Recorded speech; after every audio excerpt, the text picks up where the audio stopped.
एक बार महाकारुणिक तथागत बुद्ध धम्म प्रचार प्रसार करते करते करते करते एक गांव में पहुंचते हैं। जब लोगों को पता चला कि वहाँ तथागत बुद्ध आए हैं, तो देखते ही देखते वहाँ ढेर सारे लोग जमा हो गए। और जमा होने के बाद स्वागत है आप सभी का। आप लोग देख रहे हैं बुद्धा's टीचिंग चैनल, और हम यहाँ महाकारुणिक तथागत बुद्ध और उनके शिक्षाओं के विषय में चर्चा करते हैं।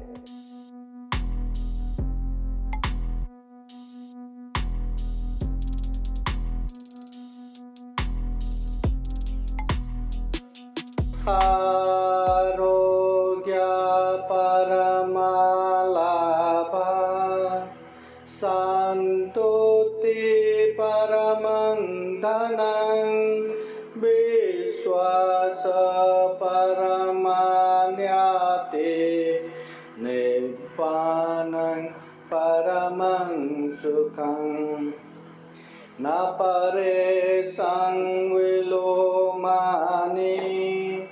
न परे संकता कतं आत्मनो अवेख्य कथानि अकथानि च सद्दाधनं शीलधनं हिरियोतप्रियं धनं सुतधनं च जागो मे पञ्जावे सतमं धनं। मना साधो साधो साधो। महाकारुणिक तथागत बुद्ध धम्म संघ को त्रिवार वंदना। परम पूजनीय बोधिसत्व डॉक्टर बाबा साहब अम्बेडकर आज के 7वीं अखिल भारतीय बौद्ध धम्म परिषद सनपुरी करुणा बुद्ध विहार परभनी इस कार्यक्रम के अध्यक्ष और यहाँ उपस्थित ज्येष्ठ श्रेष्ठ पूजनीय भदंत डॉक्टर उपगुप्ता महाथेरो भंते जी को वंदना।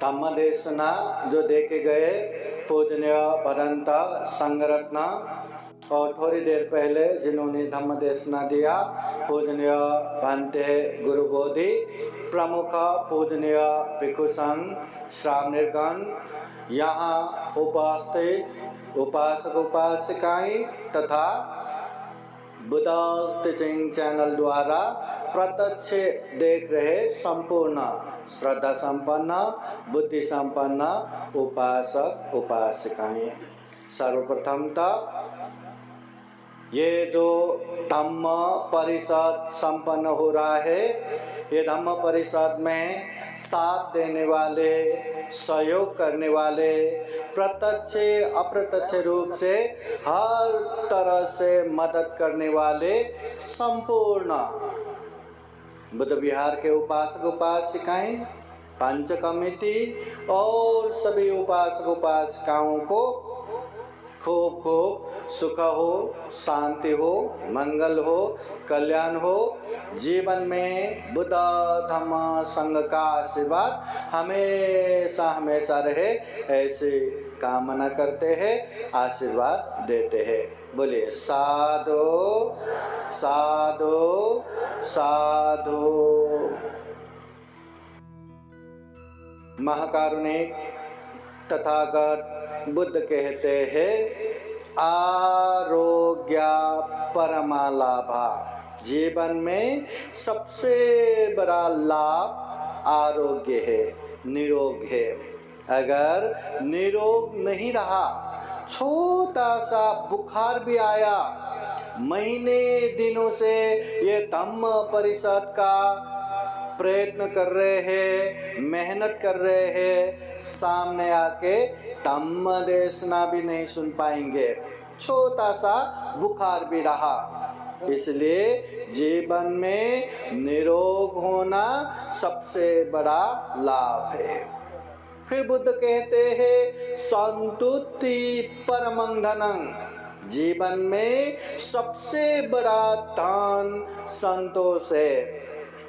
संतोष नहीं रहा, मन संतुष्ट नहीं रहा, तो जीवन में कितना भी धन संपत्ति हो, धन संपत्ति से परिपूर्ण हो, गाड़ी बंगला बैंक बैलेंस, फिर भी वो दुखी के दुखी रहेगा। जो संतोष रहेगा वही सबसे बड़ा दान है।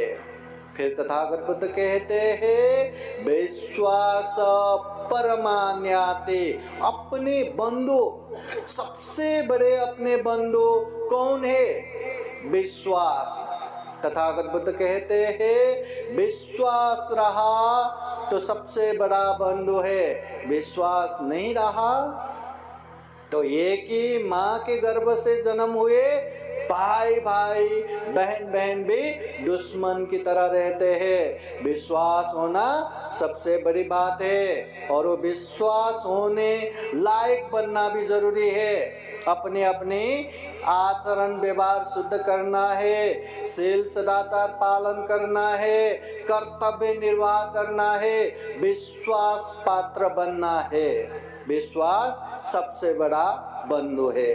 फिर तथागत बुद्ध कहते हैं निब्बानं परमं सुखं। दुनिया में सबसे बड़ा सुख निर्वाण है। निर्वाण पहुंचने के बाद वह किसी भी प्रकार के दुख बाकी नहीं रहता। निर्वाण पहुंचने के बाद वह किसी भी प्रकार के तृष्णा बाकी नहीं रहता, आश्रव क्लेश बाकी नहीं रहता। ऐसे विमुक्ति सुख का अवस्था है निर्वाण, परम सुख का अवस्था है निर्वाण। इसलिए जीवन में सुख प्राप्त करना है तो निर्वाण प्राप्त करना है। सुख प्राप्ति के लिए लोग क्या क्या करके बैठते हैं, हर संभव प्रयत्न करते हैं, धन संपत्ति के पीछे भागते हैं, जो होता है सब करते हैं, मेहनत इतना करते हैं, कभी कभी वो सुख शांति के पीछे भागते हैं, उल्टा दुख अशांति का कारण बनता है। मेहनत करता है सुख शांति के लिए, परंतु सुख शांति क्या करने से मिलेगा? धन संपत्ति होने से सुख शांति मिलेगा क्या? जिसके पास धन संपत्ति है उनसे जाके पूछो क्या वो सुख पूर्वक रह रहा है क्या? नहीं। धन संपत्ति क्या बड़े बड़े डॉक्टर इंजीनियर बड़े बड़े अधिकारी होने से मिलता है क्या? अरे वो डॉक्टर इंजीनियर बड़े बड़े अधिकारी से पूछो क्या वो लोग सुख पूर्वक रह रहा है क्या? नहीं। धन संपत्ति क्या बड़े बड़े शक्तिशाली जो आमदार खासदार मंत्री चीफ मिनिस्टर प्रधानमंत्री बनते क्या वो लोग सुखपूर्वक रहते क्या? या परिवार का दुख सहन नहीं होता उन लोगों तो देश भर का प्रदेश भर का दुख सहन करके बैठना है, क्या वो लोग सुखपूर्वक रह रहे क्या? नहीं। तो सुख कैसे मिलेगा? सुख कहाँ मिलेगा?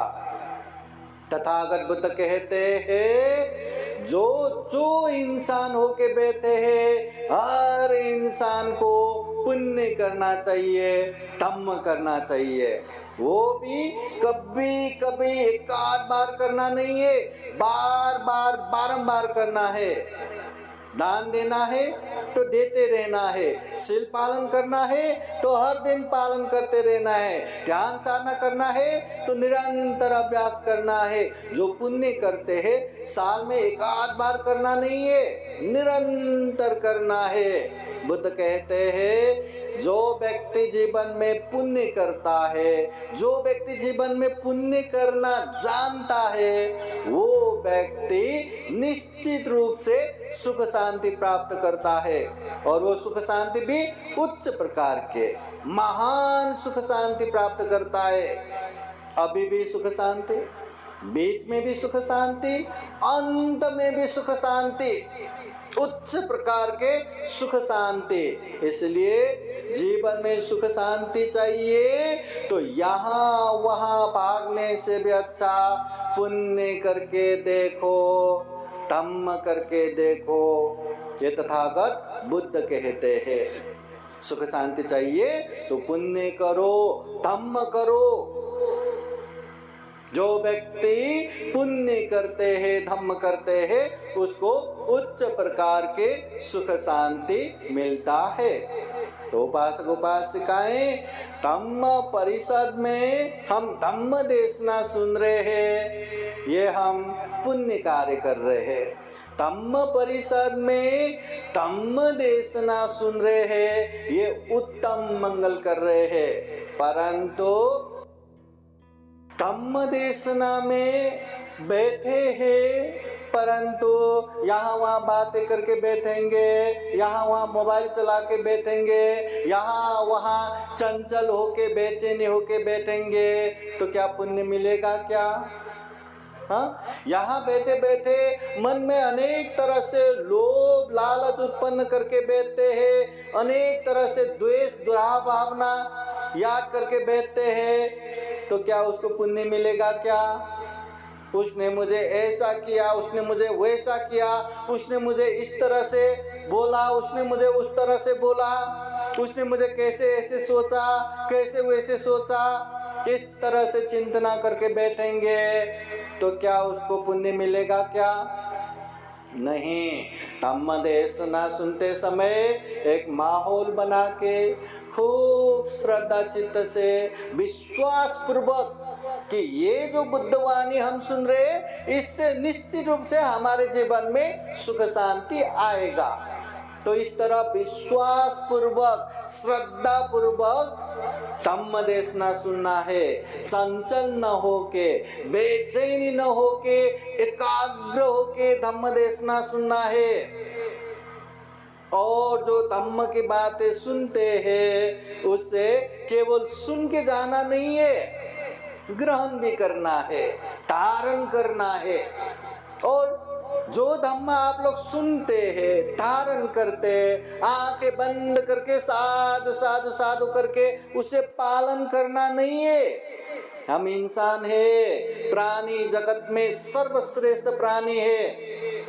ऐसे प्राणी जिस हम में चिंतन मनन करने की शक्ति है, हम में विवेक बुद्धि है, हम में प्रज्ञा है, हर चीज को अच्छा बुरा, पाप धम्म, योग्य अयोग्य समझ सकते हैं। इसलिए खूब अच्छे से परीक्षण करके, खूब अच्छे से जांच के, परख के लेना है। और जो अच्छा लगा, जो बातें पालन करने से अपना भी कल्याण होगा, अपनों का भी कल्याण होगा, अभी भी कल्याण होगा, बाद में भी कल्याण होगा। कभी शोक संताप करने की जरूरत नहीं पड़ेगा, कभी पछतावा करने की जरूरत नहीं पड़ेगा। ऐसे धम्म पालन करो, निश्चित रूप से पालन करो। कल करेंगे, कल करेंगे, बघू न करू न, नंतर करतो तमी खूब बिजी आहे। काई बहाना चालत नहीं, कुछ भी बहाना नहीं चलेगा। अच्छे धम्म है ना, पालन करना ही है, अगर जीवन में सुख शांति चाहिए तो।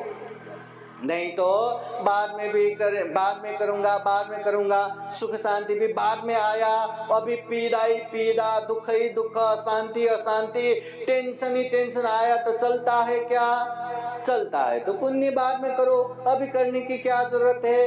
परंतु नहीं, हमें सुख शांति चाहिए, हमेशा सुख शांति चाहिए तो पुण्य धम्म जो हमने जाना है, जो हमने परीक्षण किया है, उसे पालन करना ही है।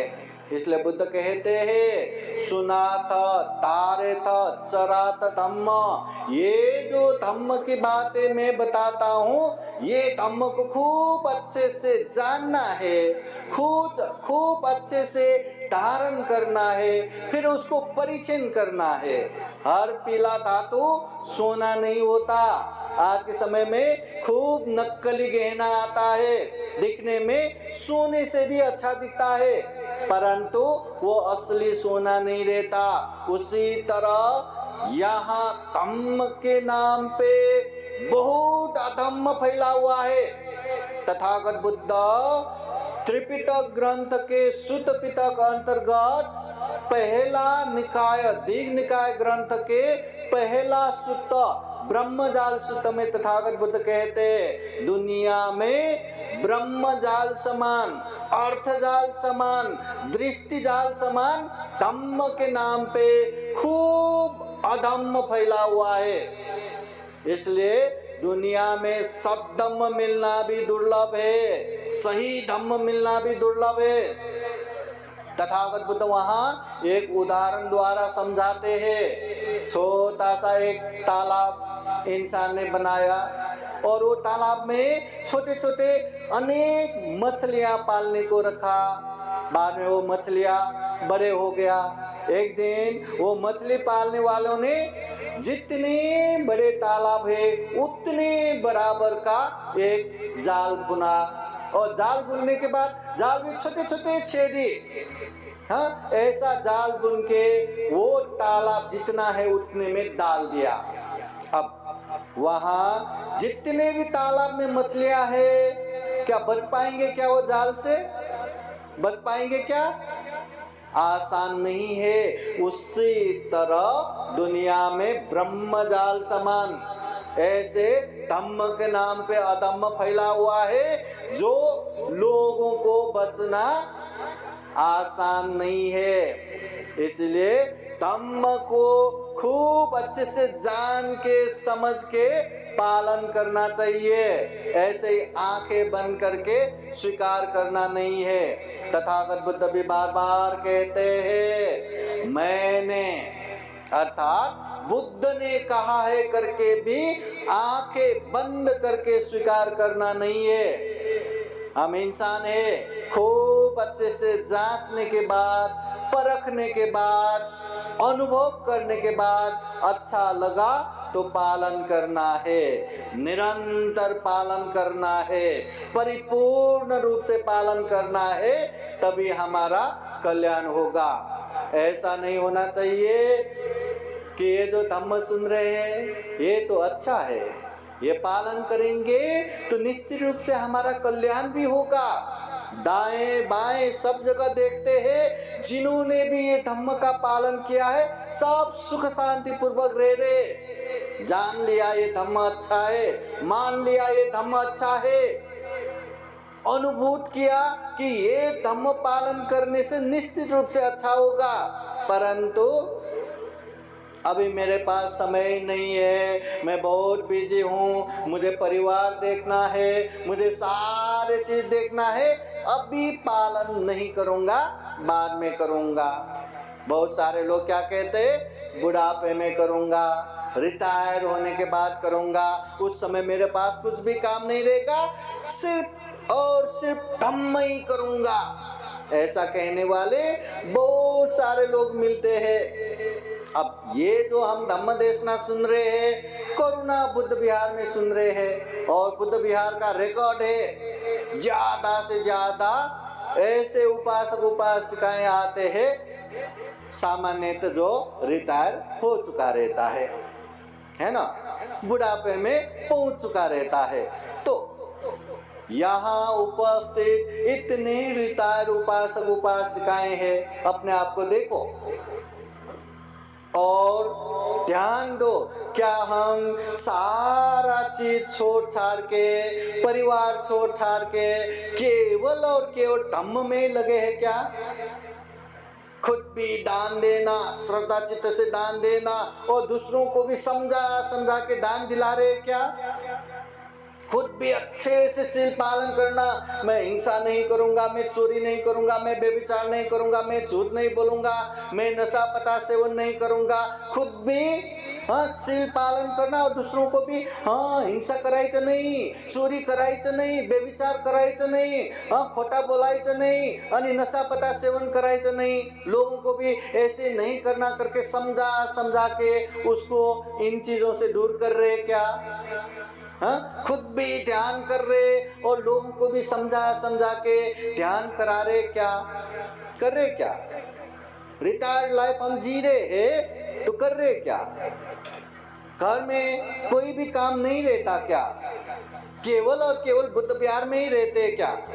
आप लोग केवल और केवल बुद्ध विहार में ही आते रहते हैं क्या? नहीं। देखो, लोग कहते हैं फिर हम बुढ़ापे में करेंगे, हम रिटायर होने के बाद करेंगे।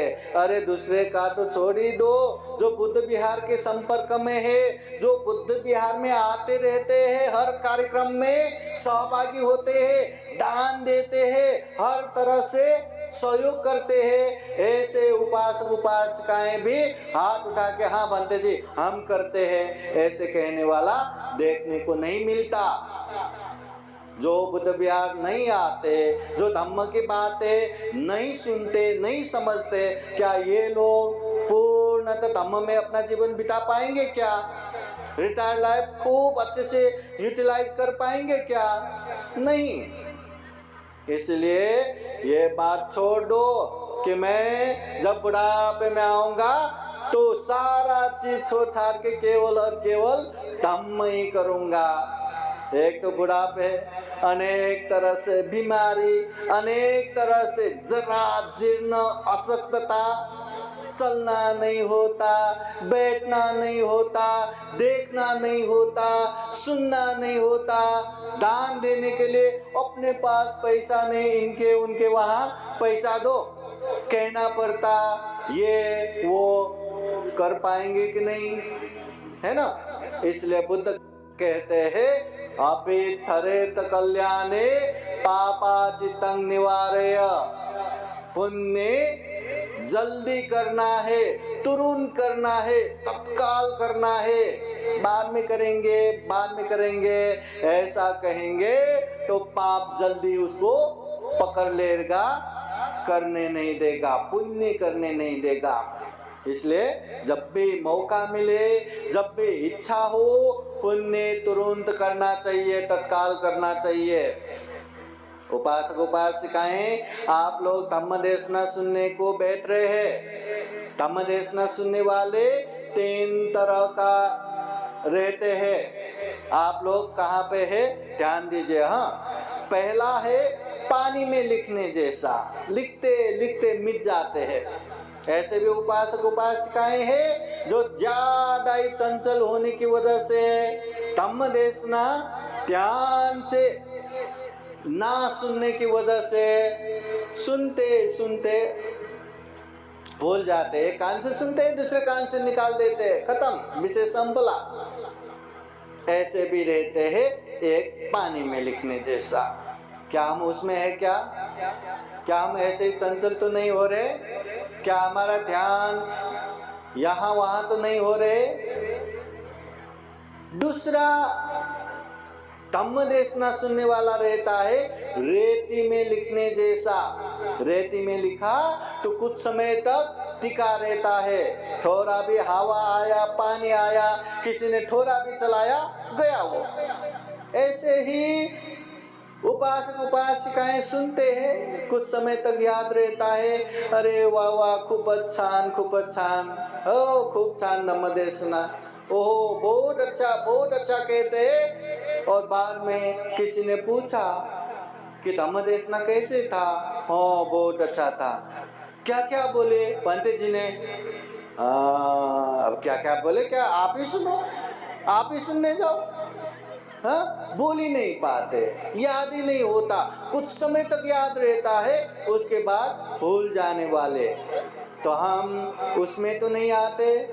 और तीसरा है पत्थर में कूदने जैसा।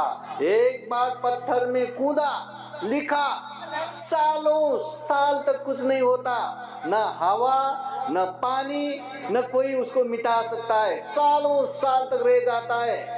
वैसे ही ऐसे भी उपासक उपासिकाएं रहता है, एक बार धम्म देशना सुनते हैं और इतने अच्छे से धम्म को याद करके बैठते हैं, हमेशा याद करके बैठते हैं, और वो धम्म को याद कर करके खूब अच्छे से पालन भी करते हैं। तो हम कहाँ पे है? पानी में लिखने जैसे है क्या? रेती में लिखने जैसा है क्या, या पत्थर में कूदने जैसा है? कहाँ पे है? हाँ, पानी में लिखने जैसे कौन कौन है, हाथ उठाइए। हाँ, रेती में लिखने जैसा कौन कौन है, हाथ उठाइए, कुछ समय तक याद रखने वाले। हाँ, पत्थर में लिखने जैसा कौन कौन है, हाथ उठाइए। हाँ, आप लोगों का ध्यान तो है ना, केवल देख के ही बैठे हैं। हाँ, न इसमें हाथ उठा रहे न उसमें हाथ उठा रहे। एक दो ने हाथ उठाए। हाँ, ध्यान से सुनिए। जितना हम सुनेंगे, जितना हम समझेंगे, उतना ही हमारा कल्याण होगा। जो व्यक्ति गलत करता है, जो व्यक्ति पाप करता है, जब वो समझेंगे कि मैं तो गलत कर रहा हूँ, मैं तो पाप कर रहा हूँ, वो जल्दी ही वो पाप से दूर हो जाएगा। परंतु जो व्यक्ति पाप करके भी पाप कर रहा हूँ नहीं समझते, तो वो व्यक्ति बार बार वो पाप करते रहते। इसलिए धम्म सुनना है। कोई व्यक्ति पुण्य करता है, दान देता है, शील पालन करता है, ध्यान साधना करता है, परंतु उसको हमेशा शंका उपशंका रहता है। मैं दान दे रहा हूँ, मेरे परिवार भी साथ नहीं देते, मेरे मित्र भी मेरे पीछे पीछे नहीं आते, मैं शील पालन कर रहा हूँ, कोई मेरे साथ नहीं है, मैं ध्यान कर रहा हूँ तो अकेले अकेले जाना पड़ रहा है, कोई साथ नहीं आते। क्या मैं गलत तो नहीं कर रहा हूँ? क्या मैं पाप तो नहीं कर रहा हूँ? ऐसा सोचने वाला व्यक्ति वो पुण्य कार्य भी जल्दी छोड़ के भागेगा। वो दान को निरंतर नहीं दे पाएंगे, शील को निरंतर नहीं दे पाएंगे, ध्यान साधना को निरंतर नहीं दे पाएंगे। इसलिए पुण्य है तो पुण्य है, धम्म है तो धम्म है, अच्छा है तो अच्छा है समझो। एक बार समझ लिया, फिर वो पुण्य कार्य में कोई साथ न दे, अपने परिवार भी साथ न दे, अकेले अकेले भी वो पुण्य करता रहेगा, दान देता रहेगा, शील पालन करता रहेगा, ध्यान साधना करता रहेगा। भले ही कोई उसके साथ ना हो, परंतु पुण्य करना नहीं छोड़ेगा। परंतु पुण्य करके भी शंका उपशंका होने लगा तो वो पुण्य निरंतर नहीं करेगा। इसलिए धम्म देशना सुनना है, धम्म को जानना है, समझना है। गलत काम करने में, अकुशल करने में यहाँ लोगों का भीड़ जमा होता है, और ये देख के सारे लोग उसी में जाते। इतने लोग गलत कर रहे हैं, गलत थोड़ी ना करेंगे, अच्छा ही होगा ना, इसलिए कर रहे। चला हम भी चलो, तुम भी चलो, सब चलो। और अच्छे करने में बहुत ही कम रहते हैं। हाँ, इतना सनपुरी में ये धम्म परिषद हो रहा है, अभी इतना जमा हो रहे हैं, क्या इतने ही अपने लोग हैं क्या? धम्म सुनने वाले उपासक उपासिकाएं परबनी में इतने ही है क्या? नहीं ना। परंतु अच्छे कर्म में या अच्छे पुण्य कर्म में बहुत ही कम लोग जमा होते हैं। इसलिए उपासक उपासिकाएं ये बात हमको ही समझ के चलना पड़ेगा। अच्छा है तो अच्छा है, कुछ भी हो इसको मैं जाने नहीं दूंगा, इसको संरक्षण करूंगा, बचाऊंगा, और जितना हो उतना बढ़ा के लूंगा। और गलत है, अकुशल है, भले ही दुनिया भर उसको साथ दे, भले उसको अरे वाह वाह खूब अच्छा करो, मैं भी साथ हूँ, ऐसा कहने वाले हजारों लाखों मिले, परंतु गलत है, अकुशल है, ये समझते हुए हमें उसमें से दूर होना ही है। उपासक उपासिकाएं हमेशा याद रखना, जो गलत है, अकुशल है, पाप है, वो हमें नहीं करना। हिंसा नहीं करना, चोरी नहीं करना, व्यभिचार नहीं करना, झूठ नहीं बोलना, नशा पता नहीं सेवन करना, जितने भी गलत है, अकुशल है, पाप है, उससे दूर ही रहना। ये पहली बात। दूसरी बात ऐसा है, पाप तो नहीं करना, दूसरे को भी नहीं करवाना। जैसे मैं हिंसा नहीं करता, परंतु दूसरों को पैसे देके हिंसा करवाता हूँ। मैं चोरी नहीं करता, दूसरों को पैसे देके चोरी कराता हूँ।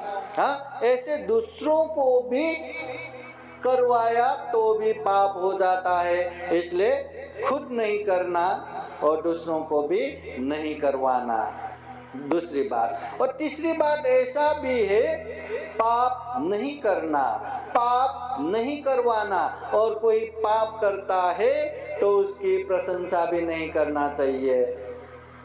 कोई बोलता है आज तो मैंने इतना मार के आया, वाह वाह छान छान तुम्हारी तो क्या बात है, ऐसे प्रशंसा नहीं करना।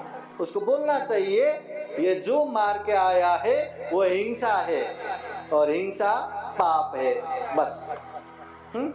उसी तरह पुण्य भी, खुद को पुण्य करना चाहिए, दान देना, शील पालन करना, ध्यान साधना करना, जितने भी पुण्य है खुद को करना चाहिए, पहला।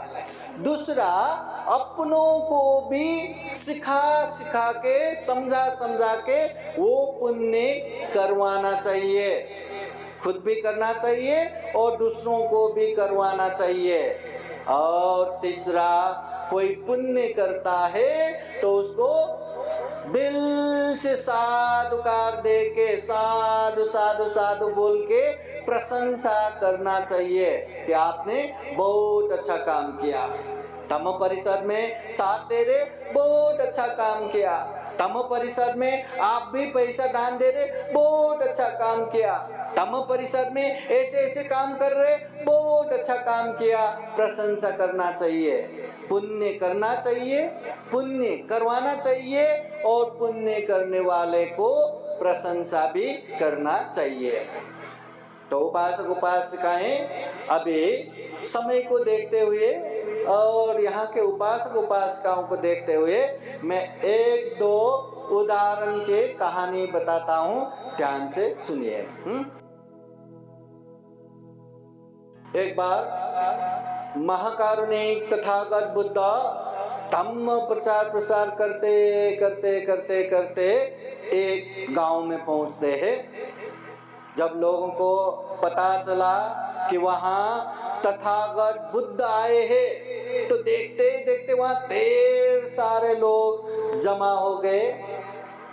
और जमा होने के बाद कुछ लोग बुद्ध के सामने उठ खड़े हुए और वंदना करके कहते हैं, भगवान हम आपको जानते हैं, आप बुद्ध है, आप सर्वज्ञ है, आप तथागत है, और ये भी जानते हैं कि आपके उपदेश सुनने के बाद एक तरह से मन में वैराग्य उत्पन्न होता है।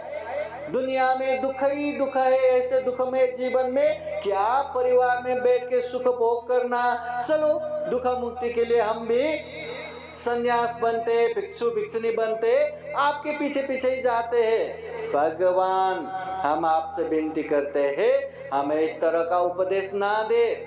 हमें परिवार भी चाहिए, हमें समाज भी चाहिए, हमें धन संपत्ति भी चाहिए। इसलिए ऐसा उपदेश दे कि सारे चीज के साथ रह के भी हम सुख शांति पूर्वक रह सके। बुद्ध तो बुद्ध है, जैसे चाहा, जिस तरह से चाहा उसी तरह का उपदेश देते हैं। तो तथागत बुद्ध ने उस समय लोगों को देखते हुए उपदेश देते हैं। और उपदेश देते देते बुद्ध पूछते हैं, हे उपासक उपासिकाएं, इस गांव में ऐसे कोई लोग हैं क्या जो दूसरों को दुख देते हैं, हिंसा करते हैं? सारे लोग कहते हैं, भगवान ऐसे मारने वाले, हिंसा करने वाले लोगों का कोई कमी नहीं है, गांव में बहुत सारा है।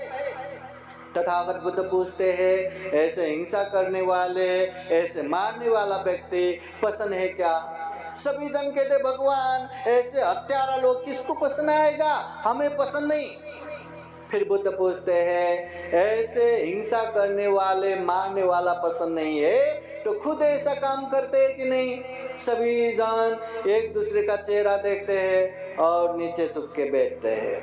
फिर बुद्ध कहते हैं, उपासक उपासिकाएं अत्तानं उपमं कृत्वा, अपने आप को उदाहरण के रूप में रखो। जिस तरह हिंसा करने वाले हमें पसंद नहीं, हम हिंसा करेंगे तो लोगों को भी पसंद नहीं आएगा। ये बात को जानते हुए हिंसा मत करो, काट मत करो, किसी को मारो मत। फिर तथागत बुद्ध पूछते हैं, इस गांव में चोरी करने वाला है क्या? ओ भगवान, ऐसे चोरी करने वाले भी बहुत है इस गांव में। काम मिथ्याचार व्यभिचार करने वाला है क्या? लोग कहते भगवान ऐसे लोग भी बहुत है। बुद्ध पूछते हैं, यहाँ झूठ बोलने वाला, असत्य बोलने वाला ऐसा है क्या? अरे भगवान ऐसे लोग भी बहुत है, एक दूसरे को विश्वास करना भी मुश्किल हो गया है। बुद्ध पूछते हैं, गांव में दारू नशा पता सेवन करने वाले, अमल नशा पता सेवन करने वाले ऐसे लोग हैं क्या? सब लोग कहते भगवान ऐसे लोग भी इस गांव में बहुत है। बुद्ध पूछते हैं, ऐसे लोग पसंद है क्या? नहीं, हमें पसंद नहीं। बुद्ध पूछते हैं, चोरी करने वाला पसंद नहीं है तो हम चोरी करेंगे तो हमें भी कोई पसंद नहीं करेगा, इसलिए चोरी मत करो। काम मिथ्याचार व्यभिचार करने वाले, पर स्त्री पर पुरुष गमन करने वाले हमें पसंद नहीं है, हम ऐसा करेंगे तो हमें भी पसंद नहीं करेगा। काम मिथ्याचार व्यभिचार मत करो। झूठ बोलने वाले, असत्य बोलने वाले हमें पसंद नहीं है तो हम ऐसे झूठ बोलेंगे तो हमें भी कोई पसंद नहीं करेगा, इसलिए असत्य झूठ मत बोलो। फिर तथागत बुद्ध कहते हैं, अमल नशा पता सेवन करने वाले हमें पसंद नहीं है तो हम अमल नशा पता सेवन करेंगे तो हमें भी कोई पसंद नहीं करेगा। अमल नशा पता सेवन मत करो। तथागत बुद्ध कहते हैं, अगर जीवन में ये 5 सील अच्छे से पालन करते हैं तो सुख शांति के लिए भिक्षु भिक्षुनी बनने की जरूरत नहीं है, घर गृहस्थ में रह के भी सुख शांति पूर्वक रह सकते हैं। वो 5 नियम क्या क्या है? हिंसा नहीं करना, चोरी नहीं करना, व्यभिचार नहीं करना, झूठ नहीं बोलना, नशा पता सेवन नहीं करना। और ये 5 सील, पंचशील हम हमेशा प्रार्थना करते रहते हैं, हमेशा इसको पालन करने का संकल्प करते रहते हैं। पालन करके तो देखो, फिर देखना जीवन में सुख शांति आएगा या नहीं। एक समय तथागत बुद्ध के पास शुभ मानव का एक उपासक आते हैं और बुद्ध से पूछते हैं, भगवान यहाँ इंसान इंसान होके भी एक समान का नहीं रहता, इसका कारण क्या है? इसका हेतु क्या है? कोई जल्दी मर जाते हैं, कोई लंबे समय तक जीते हैं, कोई अल्पायु है, कोई दीर्घायु है, कोई धनवान है, कोई दरिद्र गरीब है, कोई दिखने में सुंदर है, कोई घिनौना है, कोई विद्वान पंडित है, कोई मूर्ख अज्ञानी है। कोई जन्म होते ही करोड़ों धन संपत्ति के मालक, लाखों लोगों का सलामी मिलता है, कोई जन्म होते ही कूड़े कचरे में फेंका जाता है, कोई एकदम ताकतवर है, कोई एकदम निर्बल है, कमजोर है। इंसान इंसान होके एक समान नहीं, क्यों? उस समय तथागत बुद्ध कहते हैं, सब्बे सत्ता कम्म सका, ये जो भी हो रहा है, ये जैसा भी हो रहा है, अपनी अपनी कर्म की वजह से। जिसने अच्छा कर्म किया अच्छा परिणाम, जिसने बुरा कर्म किया बुरा परिणाम। कर्म बोले तो काम, काम बोले तो जो हम शरीर से करते हैं, जो वाणी से बोलते हैं, जो मन से सोचते हैं। और जो शरीर वाणी मन से जो काम करते हैं, या तो अच्छा करते हैं या तो बुरा करते हैं। अच्छे करते हैं तो कुशल कर्म, बुरे करते हैं तो अकुशल कर्म। कुशल कर्म का परिणाम हमेशा अच्छा ही आता है, अकुशल कर्म का परिणाम हमेशा बुरा ही आता है। जो यहाँ पुण्य करता है, धम्म करता है, कुशल कर्म करता है, उसके जीवन में अच्छा ही अच्छा, और जो अकुशल करता है, गलत करता है, पाप करता है, उसके जीवन में बुरा ही बुरा। बुद्ध कहते हैं अत्ताय अतनु नाथो कोई नाथो परोसे, हम खुद के मालिक खुद ही है, कोई हमारे मालिक नहीं है। हमारे जीवन में सुख शांति आ रहा है, इसका कारण हम ही है। हमारे जीवन में दुख अशांति आ रहा है, तो उसका कारण भी हम ही है।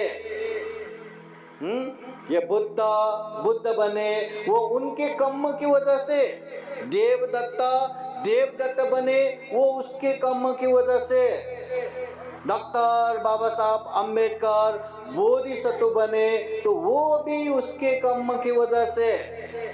यहाँ जो दान देते हैं वो श्रीमंत धनवान होते हैं, जो दान नहीं देते लोभ लालच में फंसते हैं वो दरिद्र गरीब होता है।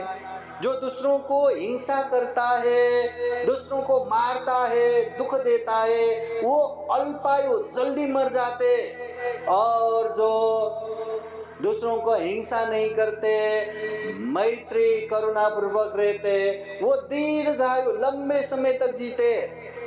जो हमेशा गुस्से में रहते, चिड़चिड़ करते, अभिमान में रहते, वो हमेशा घिनौना दिखता है। और जो अभिमान नहीं करते, दहा ईर्ष्या नहीं करते, ऐसे व्यक्ति, सेवा करने वाले व्यक्ति एकदम सुंदर दिखता है। मतलब यहाँ इंसान होके एक समान न होने का प्रमुख कारण क्या है? अपने अपने ही कर्म है। हम यहाँ तम देशना सुन रहे हैं, ये बुद्ध कहते हैं पुण्य कर्म है, बुद्ध कहते हैं उत्तम मंगल है, परंतु क्या सभी जन सही में धम्म देशना सुन रहा होगा? क्या सभी जन धम्म देशना सुन रहा होगा? क्या बुद्ध विहार के प्रांगण में बैठे हैं, धम्म परिषद के माहौल में बैठे हैं, परंतु यहाँ सबका कर्म अलग अलग है। सबका कर्म, कोई अच्छा ही सोच रहा है, पुण्य ही पुण्य, कोई बेचैनी हो रहा है, अकुशल बढ़ रहा है, राग बढ़ रहा है, द्वेष बढ़ रहा है, अकुशल ही अकुशल हो गया। जो करते हैं, जैसा करते हैं, वो अपना ही कर्म, और कर्म की वजह से हमें उसका परिणाम मिलता है। इसलिए यहाँ हमें दुख देने के लिए कोई बैठा नहीं है, सुख शांति देने के लिए, वरदान देने के लिए भी कोई बैठा नहीं है। आप पुण्य करेंगे, धम्म करेंगे, वही आपका वरदान है, और आप पाप करेंगे, अकुशल करेंगे, वही आपका अभिशाप है, दुख अशांति का कारण है। और ये जो कर्म करने की ताकत वो हमारे हाथ में है। ये पल, ये क्षण, ये हमारा है।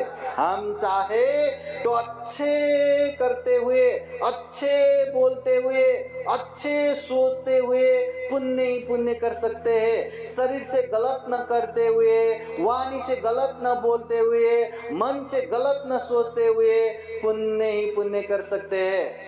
और हम चाहे तो पाप ही पाप करते हुए, गलत ही गलत करते हुए आगे बढ़ सकते हैं। अभी ये समय हम गलत करते जाएंगे तो आगे जाके दुख शांति आएगा।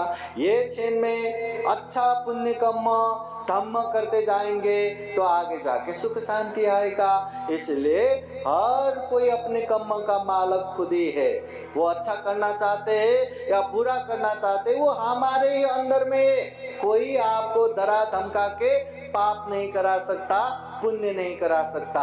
हाँ, आप लोगों को एकदम डरा धमका के हो, या लोभ लालच दिखा के हो, या समझा बुझा के हो, या कैसे भी हो, बुद्ध विहार तक ला सकते, धम्म परिषद तक ला सकते, परंतु यहाँ से अच्छे करके पुण्य लेके जाने का काम अपना अपना ही है। कोई तो पुण्य लेके जाएगा और कोई अकुशल करते हुए पाप भी लेके जाएगा, अपना अपना कर्म है। इसलिए बुद्ध कहते हैं इंसान होके एक समान न होने का कारण अपना अपना ही कर्म है। मैं बार बार धम्म परिषद में एक उदाहरण देता हूँ। हाँ, ये उदाहरण देके ये धम्म देशना मैं समापन करता हूँ। तथागत बुद्ध एक समय बहुत सारे भिक्षुओं को एकत्रित करते हैं और नख में थोड़ा सा धूल निकाल के पूछते हैं, भिक्षुओं बताओ, मेरे नख में ज्यादा धूल है या पृथ्वी में ज्यादा धूल है? सारे भिक्षुगण कहते, भगवान आपके नख में क्या ही धूल है, सारा पृथ्वी धूल से भरपड़ा है, आपके नख में थोड़ा ही, न्यून ही, गौण ही, अल्प ही धूल है। बुद्ध कहते हैं, भिक्षुओं ऐसा ही है, इस दुनिया में अच्छे धम्म जानने वाले, समझने वाले मेरे नख में जितना धूल है उतना ही है, बाकी तो पृथ्वी में पड़े धूल समान। हम अच्छे धम्म जानते हैं क्या? समझते हैं क्या? तथागत बुद्ध फिर कहते हैं, इस दुनिया में अच्छे धम्म जानने के बाद, समझने के बाद पालन करने वाले, अभ्यास करने वाले मेरे नख में जितना धूल है उतना ही है, बाकी तो पृथ्वी में पड़े धूल समान। अच्छा जान लिया, अच्छा समझ लिया, परंतु पालन नहीं करता, बाद में करेंगे ऐसा कहने वाले पृथ्वी में पड़े धूल समान। पालन करना चाहिए, मैं करूंगा करके मेहनत करने वाले नख में धूल समान है। फिर तथागत बुद्ध कहते हैं, इस दुनिया में अच्छे धम्म को जान के, अच्छे धम्म को पालन करके परिपूर्ण होने वाले, दुख मुक्ति के मार्ग फल प्राप्त करने वाले मेरे नख में जितना धूल है उतना ही है, बाकी तो पृथ्वी में पड़े धूल समान। अच्छे धम्म जान लिया तो अच्छा करना चाहिए करके थोड़ा मेहनत किया, बाद में रुक जाता है। दान थोड़ी समय देते, बाद में रुक जाता है। सील थोड़ी समय दे पालन करते, फिर रुक जाता है। ध्यान थोड़ी समय करते, फिर रुक जाता है। ऐसे रुक रुक के चलने वाले बहुत है, परंतु परिपूर्ण होके दुख मुक्ति का मार्ग फल प्राप्त करने वाले बहुत ही कम है। उपासक उपासिकाएं, हमें भी दुख मुक्त होना है, निर्वाण प्राप्त करना है, परम सुख लाभ करना है, तो धम्म को अच्छे से जानो, अच्छे धम्म को परिचय करते हुए जांच के परख के पालन करो और निरंतर पालन करते जाओ, दुख मुक्ति के मार्ग फल भी प्राप्त कर पाएंगे। हाँ, तो उपासक उपासिकाएं हमेशा याद रखना, दुर्लभ जीवन है, अमूल्य जीवन है। इतना दुर्लभ, अमूल्य, सर्वश्रेष्ठ जीवन होके भी ये जीवन हमेशा रहने वाले नहीं है, इसलिए धम्म का माहौल बनाते जाओ। करुणा बुद्ध विहार में कम से कम महीने में एक बार पंत जी बुला के धम्म देशना करके धम्म का माहौल बनाते जाओ। ये बुद्ध विहार में होते जाएंगे तो घर घर में भी कार्यक्रम होता रहेगा। साल में एक ही बार धम्म परिषद किया, फिर साल भर सोते रहेंगे तो धम्म का माहौल कभी नहीं बनेगा। हमें मोबाइल भी दिन भर चलाने के बाद रात को रिचार्ज करना पड़ता है।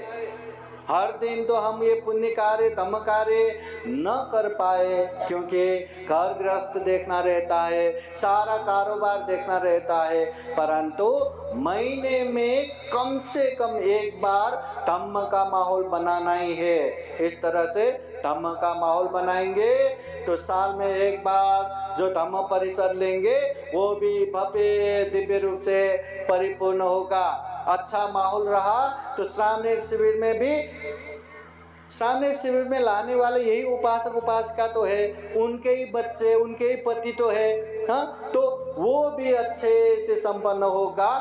धम्म कार्य, पुण्य कार्य निरंतर करते रहना है। कभी कभी करने से वो जंग लगने जैसा, करूं ना करूं, या किया तो भी फोर्स न होना, श्रद्धा न होना, या दिखावा होना, अनेक अनेक वो बाधाएं आता है। निरंतर पुण्य करेंगे तो पुण्य समझते हुए, पुण्य का अनुभव करते हुए करेंगे तो खुद भी अच्छे से कर पाएंगे, लोगों को भी अच्छे से समझा पाएंगे। इसलिए बुद्ध विहार में कम से कम महीने में एक बार अच्छा खासा धम्म देशना, धम्म कार्यक्रम होते जाना चाहिए। घर घर में भी, जहाँ जो रहते हैं घर घर में भी पुण्य का माहौल बनाना चाहिए, क्योंकि हमेशा बुद्ध विहार नहीं रहना, घर घर में रहता है तो घर में रहना है, तो घर में भी शांति का माहौल बनना चाहिए। घर में भी नकारात्मक नेगेटिव चीज़ों को दूर करना चाहिए। उसके लिए बुद्ध वाणी, वहाँ परित्राण, धम्म देशना, वो माहौल बनते जाना चाहिए। धम्म का माहौल जितना बनाएंगे उतना हमारा सुख शांति होगा, दुख शांति से दूर होगा। ये अनुभव से कहता हूँ। इसलिए उपासक उपासिकाएं, हम भी जीवन में परम पूजनीय बोधिसत्व डॉक्टर बाबा साहब अम्बेडकर ने जो धम्म की दीक्षा दिया, वो धम्म को खूब अच्छे से जाने, समझे, अनुभव करते हुए धम्म को व्यवहार में पालन करे और खूब अच्छे से पुण्य करते हुए, धम्म करते हुए ये दुर्लभ जीवन, यह अमूल्य जीवन, प्राणी जगत में सर्वश्रेष्ठ मनुष्य जीवन को सफल बनाए, सार्थक बनाए।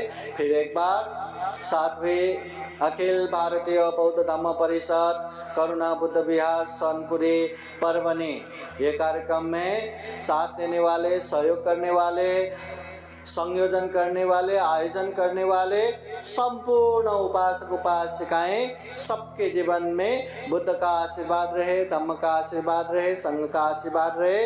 इसी तरह पुण्य कार्य करते हुए, लोगों को कराते हुए ये जीवन धन्य धन्य बनाए, सफल सार्थक बनाए।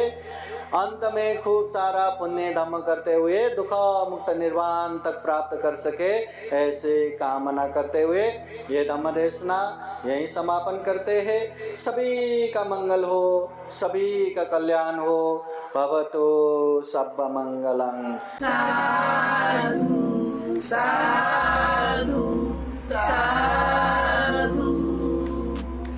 बुद्धं नमामि, बुद्ध को नमन करता हूँ। धम्मं नमामि, धम्म को नमन करता हूँ। संघं नमामि, संघ को नमन करता हूँ।